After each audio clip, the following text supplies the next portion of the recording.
ఈ జగన్ని చూస్తే నాకు ఒక కట్టింగ్ ఫిట్టింగ్ మాస్టర్ గుర్తొస్తున్నారండి. Cutting fitting master.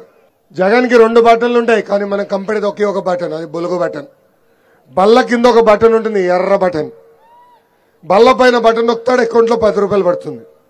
అదే క్షణం బల్ల కింద బటన్ నొక్కుతాడు, అకౌంట్ నుంచి 100 రూపాయలు ఉష్ అని పోతుంది. తల్లి ఎలా పోతుందో చెప్పాలి కదా తల్లి. 9 సార్లు కరెంటు ఛార్జీలు పెంచి బాధుడే బాధుడు, 3 సార్లు ఆర్టీసీ ఛార్జీలు పెంచి బాధుడే బాధుడు. ఇంటి పన్ను, చెత్త పన్ను, రేపు మాపో ఇంట్లో కుక్కుంటే కుక్క పైన కూడా పన్నేస్తాడు ఈ జగన్.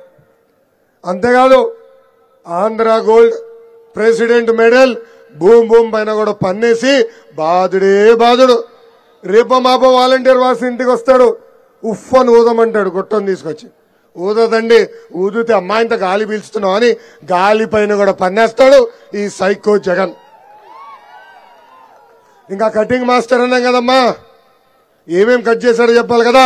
అన్న క్యాంటీన్ కట్, అదేవిధంగా పెళ్లి కానుక కట్, పండగ కానుక కట్, విదేశీ విద్య cut, school fee reimbursement cut, 6 లక్షల వృద్ధులకు రావాల్సిన పెన్షన్ కూడా కట్ చేశాడు. దాదాపు భారతదేశ చరిత్రలో ఏ ముఖ్యమంత్రి చేయని విధంగా 100 సంక్షేమ కార్యక్రమాలు కట్ చేశాడు ఈ జగన్. మనందరం ప్రజల్లోకి వెళ్ళాలి, ప్రజల్లో చైతన్యం తీసుకురావాలి. మనం చెప్పాలి, అసలు ఆంధ్ర రాష్ట్రానికి సంక్షేమం పరిచయం చేసిన వ్యక్తి విశ్వవిఖ్యాత నట సార్వభౌమ స్వర్గేసి నందమూరి తారక రామారావు గారు.